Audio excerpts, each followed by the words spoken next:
Welcome back.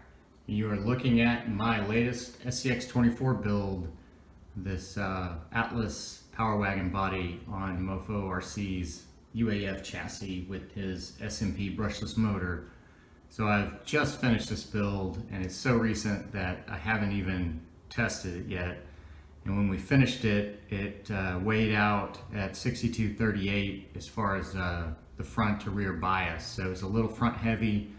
Came in at 425 grams total. So I thought before I even take it out and give it a run, I want to try to balance out the rear to get to that 60-40 hopefully. So off the recommendation of a friend, I ordered up these no name off of Amazon axle weights, but these are different than Trio. They provide kind of a full flat surface. So I think that will be a good mounting point for those rear portals, because this will actually just sandwich in between the end of the axle and those portal boxes. The Trios kind of don't have this flat surface. They kind of wrap the edge, wrap around those, and they clamp. So I think ultimately these are going to work better than the Trios would have worked. They're also going to match all the brass bling that's under here as well. So that's fine. I don't need a black axle weight. That'll work well. So that's going to hopefully balance out the weight to the rear. And then I also mentioned prior that I had some telescoping shocks that I might convert those orange anodized in the rear. So I got these in Jora because I wanted the black barrels, because that's what these have on there now. So I want to keep them matching. So I'm going to see if I can't just basically swap over shock caps, make that pretty quick and painless. And then of course I got one of my favorite tuning options here, the Hoyles.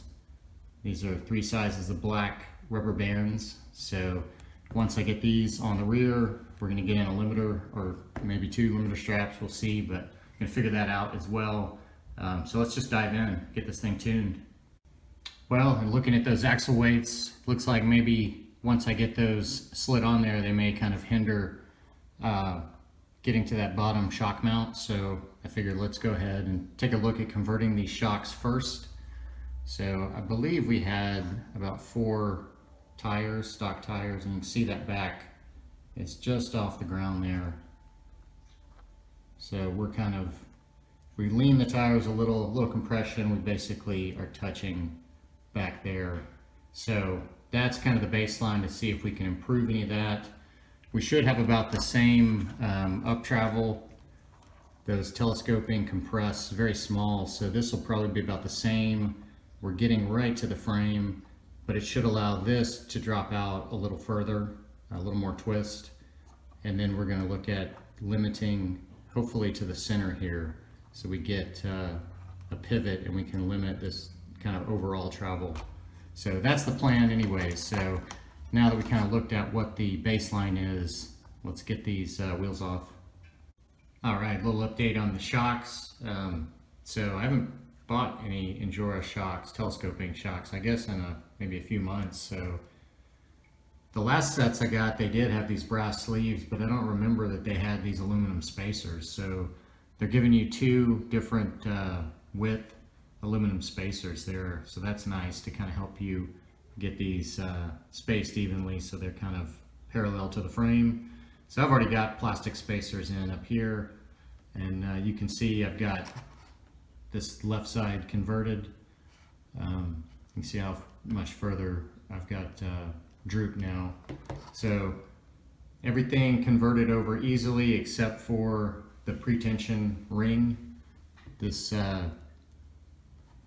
I guess orange one here is a smaller diameter, so it would not screw onto the Injora, but everything else I just swapped the shock caps, so super easy. Actually this set of 2 shocks came with 4 different springs, so it came with these really soft black ones as usual, and it came with another set of black ones that feel like they're a different rate. They're not as soft. That's what I put on this side. They've got the gold and the silver. I believe the gold are the firmest and the silver are the mediums. So I don't know, I may I may build up a silver and test it against this other black one. You know, it's hard to tell just by touch, but I don't think these two black versions are the same spring rate. So anyways, that's the update there. It looks like this is going to be successful, and I'm definitely going to get a lot more down travel. The compression is exactly the same. I love these get so small. So definitely going to have to get a limiter strap to control that. So let me get this other one built up, and then we'll take a look at limiting this. All right, we're back. All 4 shocks installed. And you can see it doesn't look really any difference to the ride height. And that's because I went ahead and got the limiter strap installed. So I'm going from both upper links up to the center point of that bar. So it gives me a central pivot, keeps this axle from dropping all the way out, but really what it's doing is helping this chassis body from picking up on a descent. But it still gives you the full side-to-side flex. This is what I'm left over with. Shocks, I went with the silver mediums in the back. These are the blacks that come installed that are definitely the softest. These are the golds that are definitely the hardest. These are the mystery blacks, which seem like they're a little stiffer than the silver springs maybe. It's hard to tell, but anyways, this is what's left over. So that's done and over with. So let's get the tires out here and check this thing again. So we've got 4 Jeep tires, stock Jeep tires. And then I had a Gladiator stock tire, which is a little bit wider. So let's see what we can do here. We were picking up off the ground, I think, on 4 tires, kind of compressing them. So I was saying maybe 3 3/4 stock tires. So that is now a little over 5 stock Jeep tires because of that Gladiator width. And we are just barely not touching.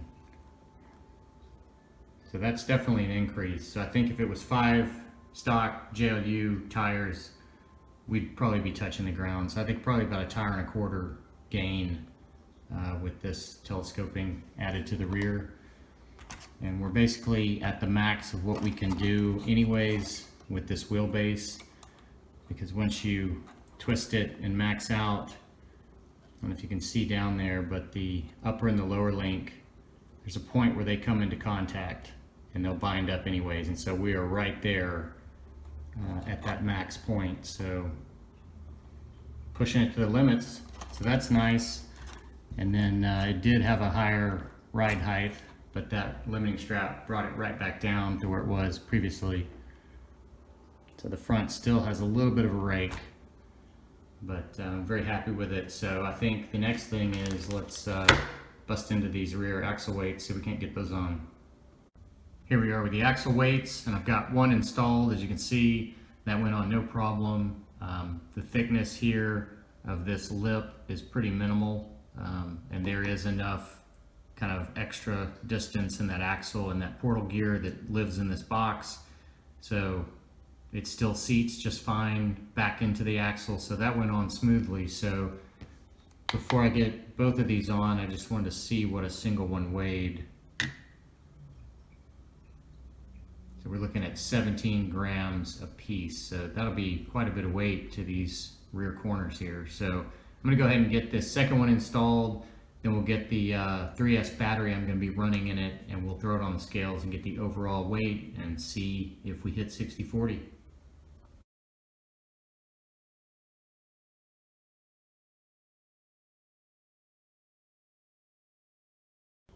Here we are, got the scale zeroed out. The moment of truth. Let's see where we ended up here. So 58.42. So we dropped back 4%. We were 62.38. So that's about right. Most of these trucks that I've got with no rear end, if I peg them at 60/40, I generally have to back them off to around 58/42 anyways. Just, you know, they want to flop on a descent. So I think this, especially this weight here, basically at the wheels, is really going to help, considering that these are resin wheels with not much weight in them. So I think that'll help keep it planted kind of overall. So I think the only thing now is to actually get it out and give it a good test. So as always, thanks for coming along on this kind of mini tuning session for this guy. And hopefully you learned something. Maybe it's useful. I hope so. But anyways, until next time, thanks for watching, and we'll see you soon.